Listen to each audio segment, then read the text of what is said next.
these are the books I'm going to talk about. I feel like these are not the only books I'm reading right now because I'm listening to Black Feminist Thought on Spotify. So that's available. And what's also not a book that I'm reading right now and really enjoying is this article right here, Learning from the Outsider Within, the Sociological Significance of Black Feminist Thought. So this was a good read and pair with listening to the audiobook on Spotify. So you can find this on Google Scholar.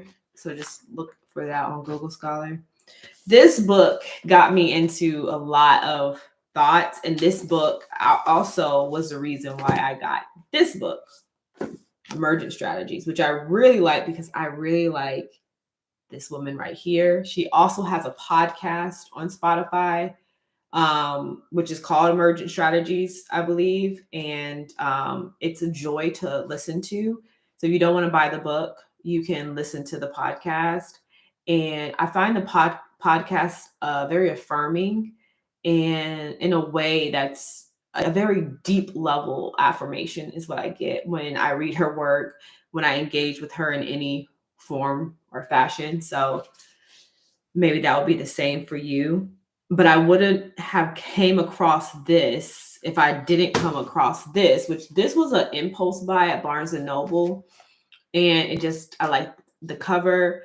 And I just like this idea of emergent strategies. I like the way it sounds.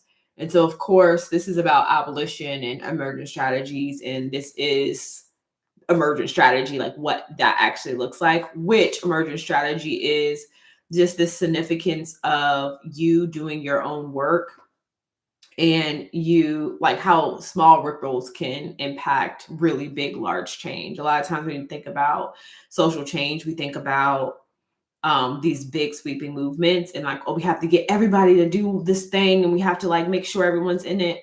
But the emergent strategies is more so like, you do what you need to do and it kind of just starts this evolution, this spontaneous, big impact.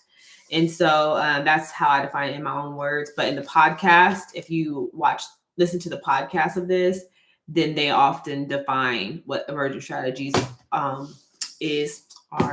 Hood feminism is what I bought my informal mentee. She doesn't know she's my mentee, but we're in the same line of work, looking at Black women in leadership, and she finished a milestone in her program. So I sent her this. I think this book for me really helped me check myself. It was a book that made me check myself. It made me check myself on my respectability politics. I think before I read this book, I would have been like, oh, I am missing a book.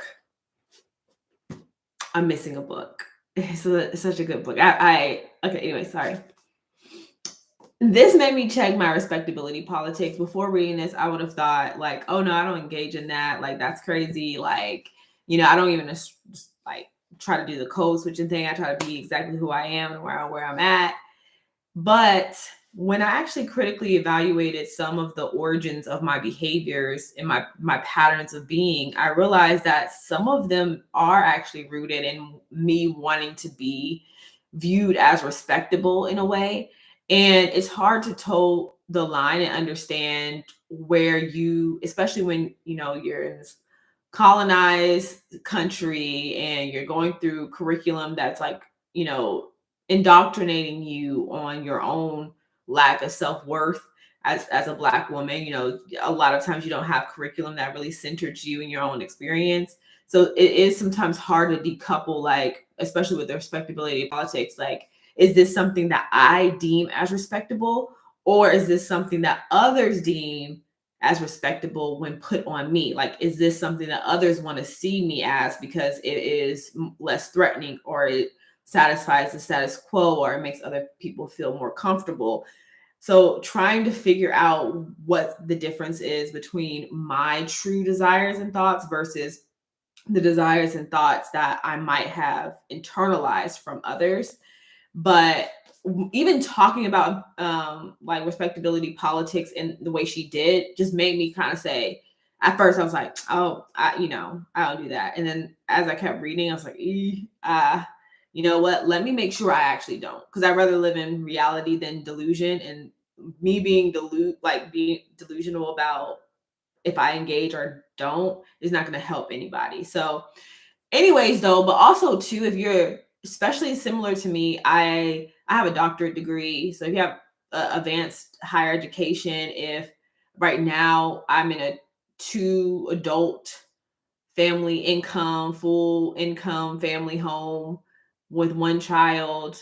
Some people are classify that as middle class. Our economy is, I don't know what it is right now, so it doesn't really feel that great. But if you're a black girl who is highly educated in the middle class and you're wanting to fight for black women and you care about black women and you want to make a difference, this book helps you understand that feminism is not just through that lens of highly educated, and like there is people that are in poverty. There are people that aren't going to be able to be educated for because of the barriers in their lives, and just making sure that you're well-rounded and inclusive in a good way, not inclusive for the sake of others, but inclusive in the sake for your own objective of wanting to help black women. This could be useful. Shouldn't be your only source whatsoever, but this could be useful as a pair. And I like it. This book I'm a new parent. My child is 13 months old. And this makes me really think about how I want to show up for my son, because she writes in a great detail about her history. And it makes me think about how important it is for all of us to kind of look and dig into the wealth of our history, because I think sometimes we take it for granted. So she's looking into her history as she made history. And this is a dense book, Lord. I don't know if I'm not necessarily prioritizing trying to finish reading this whole book honestly anytime soon, but I'm enjoying reading a few pages. Like I'll probably read like 3 or 4 pages here and there as I go. She writes so well. I just am enjoying being in the presence of this book. And then last and least, this book caught my eye at Barnes and Noble. Another impulse buy, if you will, but the author of this book, her bio on the back just screamed, Amber Would Love You. So I had to get it. So this is a murder, like psychological thriller book. And it takes place in Brooklyn. And the main character is a Black woman who is kind of like going through her own life issues. And also Brooklyn is changing and being gentrified. So she's trying to fight for that. So there's a lot of like history of like Blackness and Brooklyn and all of that. So that's what made me drawn to this book. But there's another character in this book that I'm not really appreciating so far, but her writing style just keeps me going. So we'll see. Maybe it's going to turn out differently than I think. But I like to have a fiction book in the midst of some of these other like nonfiction books, just to kind of balance things out. I'm also reading Wench, so that's not here either. Wench is a historical fiction about a group of enslaved women and men who go on a vacation with their master every summer.